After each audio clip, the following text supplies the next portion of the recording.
segment of the show for today. We're talking to Dr. Louis Baldwin from Vanderbilt University and a Martin Luther King scholar who's also talking about the Martin Luther King Memorial dedication that occurred recently in Washington, D.C., and the significance of this event.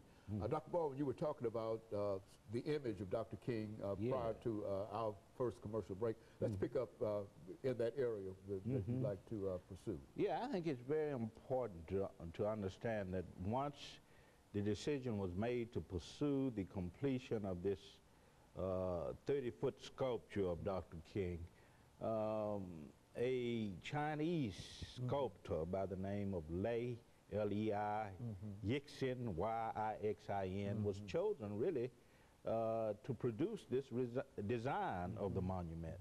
He is, in fact, a Chinese sculptor, and I think that speaks to the fact that Dr. King, of the global King, you know, there was a lot of controversy about whether or not someone from a different part of the world should be involved in designing this monument. The civil rights movement. That's right. The feeling was that someone from America should probably be the designer. More specifically, exactly. I would imagine that that might have been a consideration. Exactly, but in the end, of course, this Chinese sculptor was chosen, and he produced this magnificent 30-foot granite sculpture of Dr. King, and it's a very beautiful sculpture, inscribed with 14 quotations from Dr. King's speeches.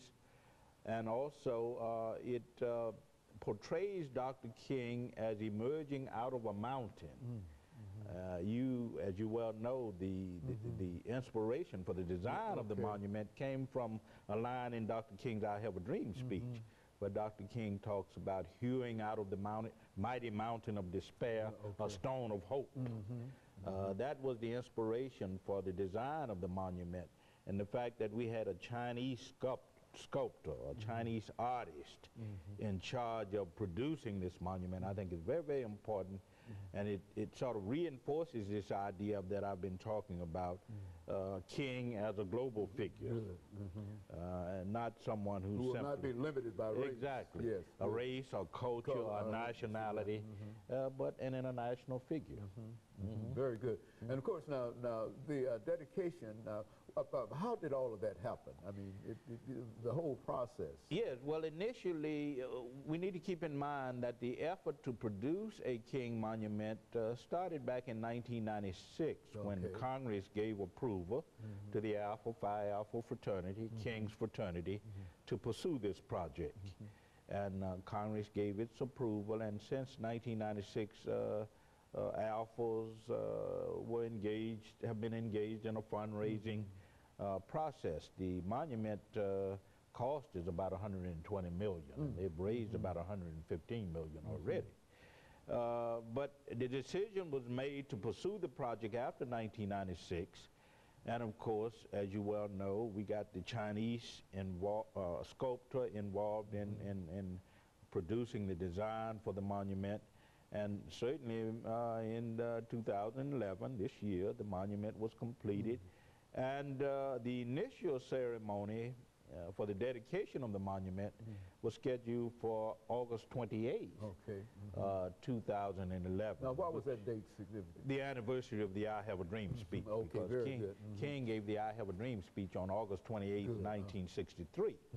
So August 28th, 2011 was set for that date, but Hurricane Irene, as you well know, came, and then the dedication ceremony was delayed until October 16, 2011. And of course, it was held on that day, and there were a number of speakers, not only people like Jesse Jackson and Andrew Young, who worked with Dr. King, but also President Obama, who gave what I consider to be the keynote speaker, the keynote speech rather, at that dedication ceremony. And of course, King's son, Martin III, and Bernice King, his daughter, also made speeches. And interestingly enough, they not only, I like to see it as a looking back and a looking forward. All right. Because if you look at the speeches that were given during the dedication ceremonies, not only by Jesse Jackson and Al Sharpton and King's daughter, King's son, and President Obama, they were talking about what King meant in the 1950s and 60s in terms of the pursuing of civil rights and that kind of thing. But they also talked about the need to move toward the fulfillment of Dr. King's dream today. It's an unfinished dream. It's an unfinished dream, and particularly in terms of economic justice, international peace.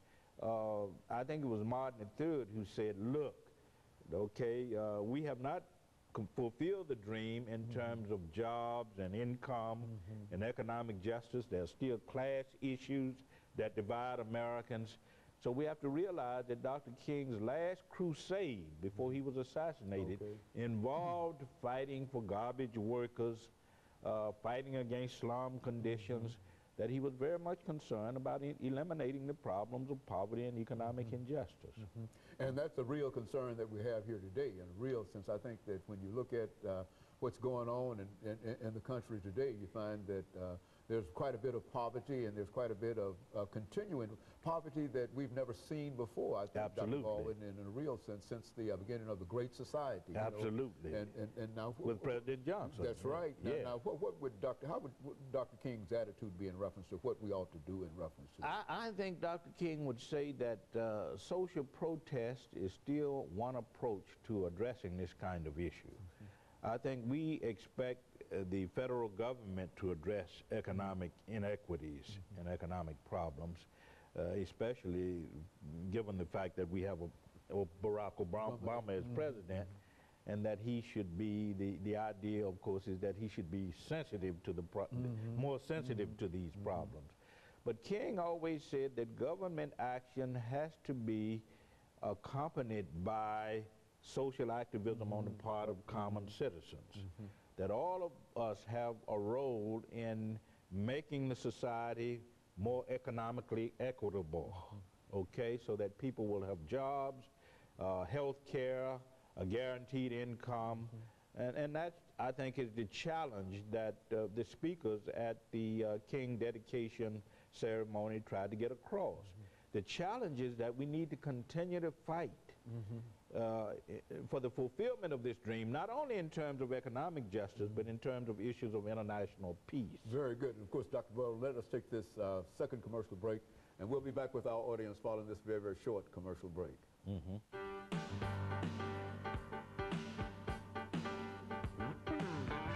Final segment of the show for today.